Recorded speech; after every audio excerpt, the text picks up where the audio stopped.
ओम श्री गुरुवे नमः। ओम शांति ही शांति ही शांति ही। प्रणाम भगवान।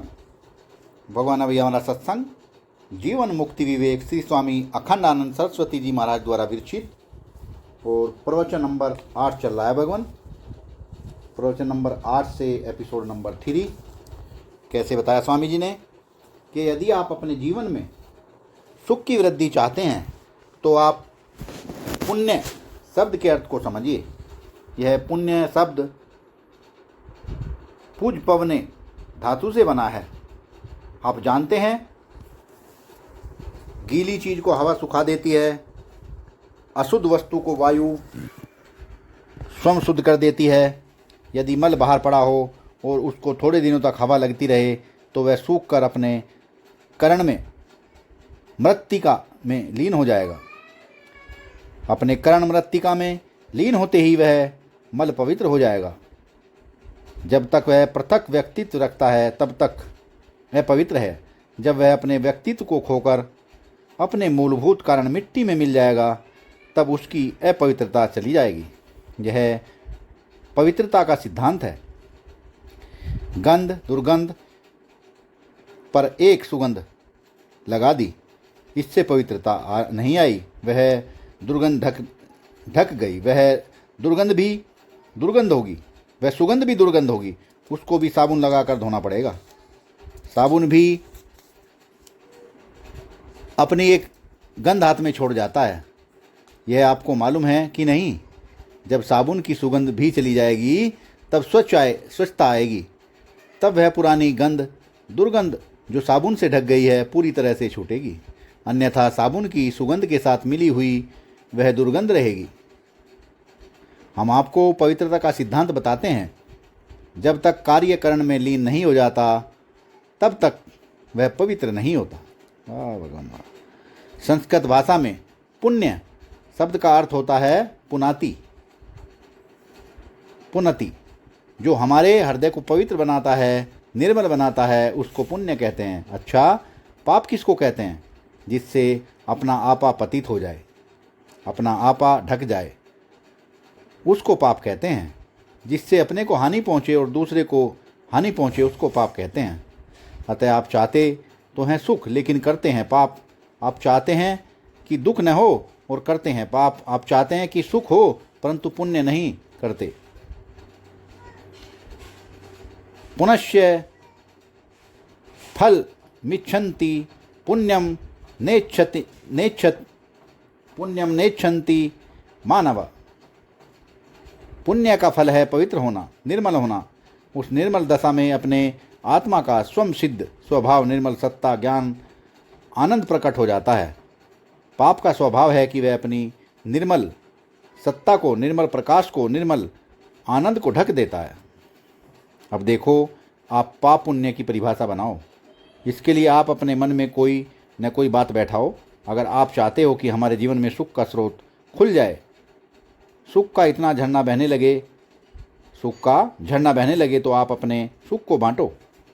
आप पूरी बात पर ध्यान देना। जैसे कुएं में से पानी निकालते हैं तो उसमें दूसरा पानी फिर आ जाता है, और आप अपने जीवन में से सुख को निकाल कर बाहर बिखेरिए तो आपके जीवन में सुख का प्रभाव होगा।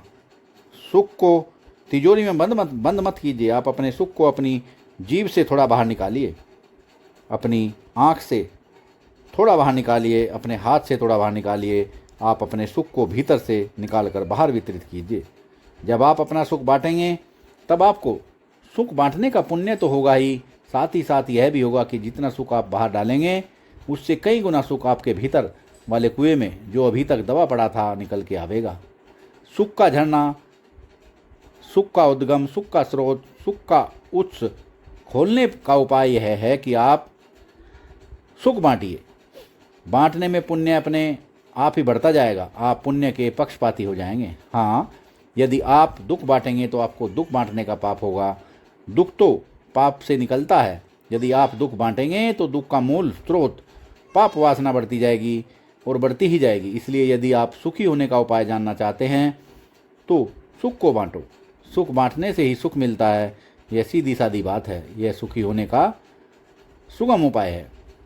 उपाय माने तो आप जानते ही हैं कि बोले हम तो नहीं जानते। अच्छा, यदि आप नहीं जानते तो जान लो। क्या आप आय माने जानते हैं? अरे आजकल आयकर के बारे में कौन नहीं जानता होगा। आय माने आमदनी, सरकार उस पर कर लगाती है न, टैक्स लगाती है न, अतएव आयकर को तो सब जानते हैं। उप माने पास, नज़दीक, और आय माने आना, आमदनी। उपाय माने आमदनी के बिल्कुल नज़दीक। हमारे जीवन में आमदनी बढ़ाने का जो सबसे सुगम तरीका है वह उपाय है। वाह भगवान, वाह भगवान, वाह। उप आय जो व्यापार, आप जो व्यापार करते हैं वह आमदनी बढ़ाने का बढ़ाने का उपाय करते हैं। आप अपने जीवन में सुख बढ़ाने का भी उपाय कीजिए। बोले वह तो पहले से ही मौजूद है। अच्छा, सुख पहले से मौजूद है, आप सुखी हैं। भगवान करे कि आपका सुख बना रहे। हम आपके प्रति शुभकामना प्रकट करते हैं और आशीर्वाद देते हैं कि आप के हृदय में जो सुख है वह बना रहे और बढ़े। देखो, यदि आप स्वयं अनुभव करते हैं कि हमारे जीवन में सुख की कमी है तो सुख के लिए उपाय करना पड़ेगा। बोले हम तो स्वयं स्वरूप हैं। बोले हम तो स्वयं सुख स्वरूप हैं। ठीक हैं, आप सुख स्वरूप हैं, लेकिन आपका यह सुख स्वरूप थोड़ी थोड़ी देर के लिए सो जाता है या कहीं विदेश की यात्रा कर बैठता है। आपका सुख परदेश में चला जाता है। कभी हलवाई की दुकान पर कढ़ाई में तला जाता है बेचारा, अब गर्मी तो भोगनी पड़ेगी। कभी बजाज की दुकान पर फाड़ा जाता है, कभी सुनार की दुकान पर पीटा जाता है, कभी जोहरी उसको घिसवाता है। भाई मेरे, यदि आपका सुख बाहर रहेगा तो घिसाई भी होगी, पिटाई भी होगी, फड़ाई भी होगी, कड़ाई भी होगी, जलाई भी होगी। आपके सुख की सब दुर्गति होगी। यदि आप आत्म सुख का द्वार खोल देंगे तो आपके सुख का झरना नित्य निरंतर बहता रहेगा। अब देखना यह है कि आत्म सुख के द्वार का प्रतिबंधक क्या है। देखो, एक आदमी तो ऐसे बोला कि महाराज हम तो बहुत साधन भजन करते हैं लेकिन कुछ भी नहीं हुआ। अब ऐसे आदमी को समझाते बुझाते हैं कि भाई मेरे, साधन के मार्ग में निराश नहीं होना चाहिए, उदास नहीं होना चाहिए। अगर एक साल खेत में अनाज बो दिया और कुछ पैदा नहीं हुआ तो दूसरे साल खेती ही नहीं करना कौन सी बुद्धिमानी है। खेती न करना बुद्धिमानी नहीं है, खेती तो करते जाना चाहिए, ऐसे समझाते हैं। अच्छा देखो, दूसरे लोग कहते हैं कि उन्होंने खेती की परंतु अन्न पैदा नहीं हुआ, उन्होंने व्यापार किया परंतु उन्हें आमदनी नहीं हुई, इसलिए हम भी खेती व्यापार नहीं करेंगे। अब उन्हें क्या समझाएं। ऐसे समझाते हैं कि भाई मेरे, साधन करते करते कभी कभी जीवन में विघ्न भी आ जाते हैं, उनसे निराश होना नहीं चाहिए, घबराना नहीं चाहिए, अपना साधन भजन छोड़ना नहीं चाहिए। हरि से लागा रहूं मेरे भाई, तेरी बनत बनत बन जाई। आपको क्या सुनावें।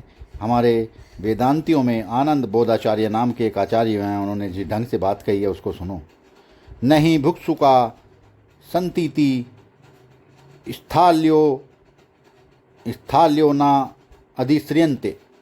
यदि घर में रोटी पकेगी तो कोई भिखारी आकर मांगने लग जाएगा, इसलिए रोटी पकाना बंद कर दो। वाह भगवान वाह। नहीं जीव का भावात आवरण परित्याग है।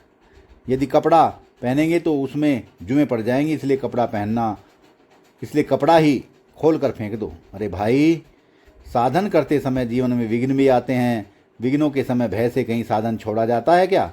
नहीं भाई, हिम्मत रखो, धैर्य रखो।